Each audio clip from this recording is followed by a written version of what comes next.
औरंगजेब का जन्म 1618 में उज्जैन में हुआ। औरंगजेब का वास्तविक नाम आलमगीर था। इनका रहन सहन बहुत सादा था, जिस कारण इन्हें शाही दरवेश की उपाधि मिली थी। इनका वास्तविक खर्च टोपी सिलकर बेचने से आता था।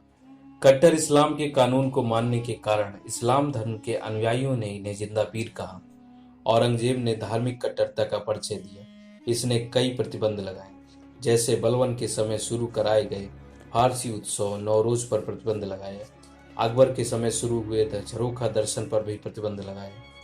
तुलादान पर प्रतिबंध लगाया। इस दान में एक तरफ राजा बैठता था और दूसरी तरफ राजा के भार के बराबर सोना रखा जाता था। फिर उस सोने को दान में दे दिया जाता था। उस समय सिक्कों पर कुरान की छोटी छोटी बातें लिखी जाती थी, जिसे कलमा कहा जाता था। इस पर भी औरंगजेब ने प्रतिबंध लगाया, क्योंकि औरंगजेब कहता था कि सिक्कों पर कुरान की बातें लिखी हैं। यदि सिक्का भूमि पर गिर गया तो किसी के पैरों के नीचे आ जाएगा। तथा इसके अलावा दरबारी संगीत, दरबारी ज्योतिष तथा स्त्रियों के मजार जाने पर भी प्रतिबंध लगाया। जजिया कर और तीर्थ यात्रा कर पुनः प्रारंभ कर दिया। हिंदुओं के मंदिर तुड़वाए, जैसे बनारस का काशी विश्वनाथ मंदिर, गुजरात का सोमनाथ मंदिर, मथुरा का केशवनाथ मंदिर।